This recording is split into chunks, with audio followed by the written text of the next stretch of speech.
નમસ્કાર.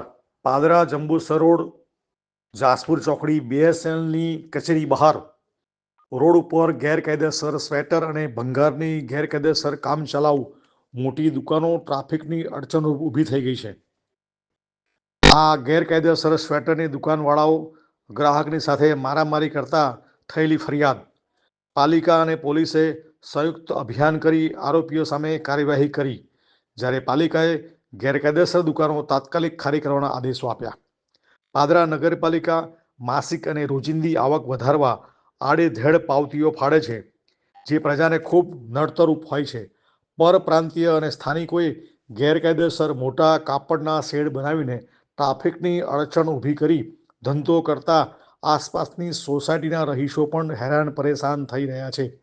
પાદરા નગરપાલિકા અને પોલીસે તાત્કાલિક કાર્યવાહી કરી તેવી લોક માંગ ઉઠવા પામી છે, જેમાં પરપ્રાંતીય દુકાન ધારકે ગામડાના ગ્રાહકે સ્વેટર નહીં બદલવાના મામલે મારામારી કરી દાદાગીરી કરતા પરપ્રાંતીય લોકો સામે કાર્યવાહી કરવાની લોક માંગ ઉઠવા પામી છે. પાદરા નગરપાલિકા પોતાના માસિક ભાડા ઉઘરાવવા માટે ઠેર ઠેર આવા અડચણરૂપ થતા લારી ગલ્લા મખાના અને નડતરરૂપ સિઝનલ દુકાનોને ભાવે તેમ ઊભા કરવાની જેને કારણે પ્રજામાં ભારે રોષ દેખાઈ રહ્યો છે અને આવા અડચણરૂપ દબાણો નગરમાં જ્યાં હોય ત્યાંથી દૂર કરવાની માંગણી પ્રજા દ્વારા કરવામાં આવી રહી છે. માતૃરક્ષા ન્યૂઝ, ગોપાલ ચાવડા. આ પાદરા નવા ડેપોથી જીબી સુધીનો ટ્રાફિક એટલો બધો થાય છે અને આ લોકો એટલા બધા ટ્રાફિકની અંદર બી ગેરકાયદેસર દુકાનો બનાવી દીધી છે અને દુકાનો દબાણો હટાવતા બી નથી. એમને રજૂઆતો કરતા એ લોકો દાદાગીરી બી કરે છે. અમારી આજુબાજુની આ બધી સોસાયટીઓ આંબાવાડી, દરજી, અંબિકા, દ્વારકેશ બધી સોસાયટીઓ વાળા બી ઘણી વાર રજૂઆતો કરી છે બધાને. તમારી શું માંગણી છે?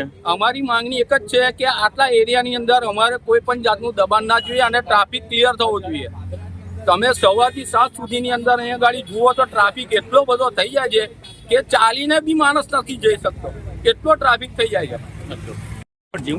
આજે સવારે મીડિયાના માધ્યમથી અમને એવા મેસેજ મળ્યા કે પરપ્રાંતીય લોકો જે સ્વેટર અને જે બધા જેકેટ બધું વેચવાવાળા જે આજે રોડ ઉપર ધંધો કરી રહ્યા છે, જ્યાં કોઈક ગામડાની કોઈક એક વ્યક્તિ પોતે ખરીદીને ક્યાંક ગઈ છે અને એને કંઈક ચેન્જ કરવા માટેની કંઈક વાતચીત હતી. હવે આખી ઘટના તો મેં પોતે તો જોઈ જ નથી, પણ છતાં મીડિયા માધ્યમથી જે કે ભાઈ બંને વચ્ચે કંઈક એકબીજાને બોલાચાલી થઈ અને એની અંદર ઘર્ષણ બી થયું અને કંઈક મારામારીની ઘટના બની.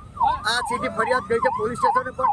અને મને જે મીડિયા માધ્યમથી જાણ થઈ તો મારા પ્રમુખશ્રી અને મારા ઉપપ્રમુખશ્રી પાદરા નગરપાલિકા પ્રમુખશ્રી પાદરા નગરપાલિકા તરફથી પણ મને આદેશ કર્યો કે તાત્કાલિક અસરથી આ પરપ્રાંતીય લોકો જે ધંધો કર્યા છે અને આવી જો મારઝૂડ કરતા હોય તો એવા તત્વોને આપણા ગામનું જે વાતાવરણ બગાડતા હોય તો તેઓને આપણે સાથી લેવાય નહીં અને તેઓને ચલાવી પણ ના લેવાય. એ તાત્કાલિક અસરથી તે લોકોને દૂર કરવા માટે મને આદેશ પણ જારી કર્યો છે પ્રમુખશ્રી પાદરા નગરપાલિકા, ચીફ ઓફિસરથી પાદરા નગરપાલિકા અને ઉપપ્રમુખશ્રી પાદરા નગરપાલિકા તરફ. આ કેટલી ગેરકાયદેસર દુકાનો? ઘણા સમયથી જાહેર માર્ગ પર આ પ્રકારના દબાણો છે તો નગરપાલિકાના જાહેર માર્ગ પરના દબાણો ગણી શકો છો, તમે જોઈ પણ શકો છો કે પરપ્રાંતીય લોકો કે ગણવે તે ગામના લોકો પણ હોય, એ લોકો આવી રીતે પણ પોતે ધંધો કરતા હોય છે, પણ જ્યારે ધંધો કરતા હોય તો ધંધાની રીતે શું આદેશ આપવામાં આવે છે? કેટલા લોકોને આપવાના આવ્યા છે?